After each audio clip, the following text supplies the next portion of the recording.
सरकार के हस्तक्षेप के बाद दलहन के खुदरा दाम में गिरावट का रुख दिखने लगा है। केंद्रीय खाद्य सचिव सुधांशु पांडे ने सोमवार को ये कहा। उन्होंने कहा कि दलहन के थोक, खुदरा विक्रेताओं, मिलों और आयातकों पर सरकार की ओर से हाल ही में लगाई गई स्टॉक सीमा का खुदरा दाम पर और प्रभाव पड़ेगा। खाद्य सचिव ने वीडियो कॉन्फ्रेंस के जरिए संवाददाता सम्मेलन में कहा कि मसूर दाल को छोड़कर अन्य सभी दालों के दाम पिछले 4 से 5 सप्ताह से खुदरा और थोक बाजार में लगातार कम हो रहे हैं। परंपरागत तौर पर यहाँ मसूर का उत्पादन कम होता रहा है और इसका आयात किया जाता है। मसूर का आयात बढ़ा है और सरकार को उम्मीद है कि इसके दाम पर भी नरमी के रुख का असर होगा। उदाहरण के तौर पर दिल्ली में दलहनों के खुदरा दाम में एक महीने में 7 रुपए तक की गिरावट आई है।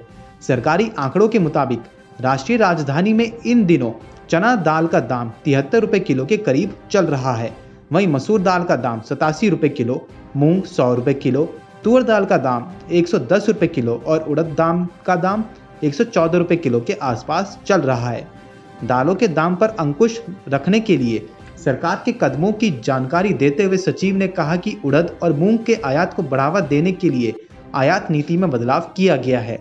इनका आयात प्रतिबंधित श्रेणी से हटाकर इस साल अक्टूबर तक के लिए मुक्त श्रेणी में डाल दिया गया है।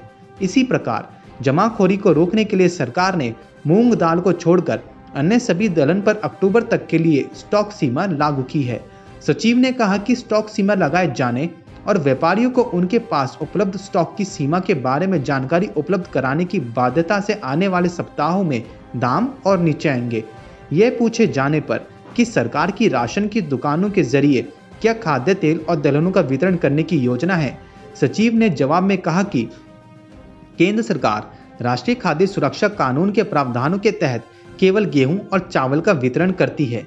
हालांकि कुछ राज्य सरकारें खाद्य तेल और दलहनों का भी वितरण कर रही हैं।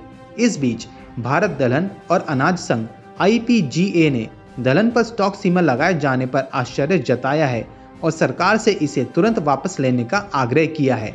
IPGA के उपाध्यक्ष बिमल कोठारी ने एक अलग बयान में कहा है कि थोक मूल्यों के मुकाबले खुदरा दाम ऊंचे होते हैं। IPGA ने जून में एक अध्ययन किया था जिसमें यह दिखा कि थोक और खुदरा दाम के बीच बड़ा अंतर है। कोठारी ने कहा कि सरकार को थोक और खुदरा मूल्य के बीच बढ़ते अंतर पर ध्यान देना चाहिए और इसकी गहराई से जांच पड़ताल करनी चाहिए।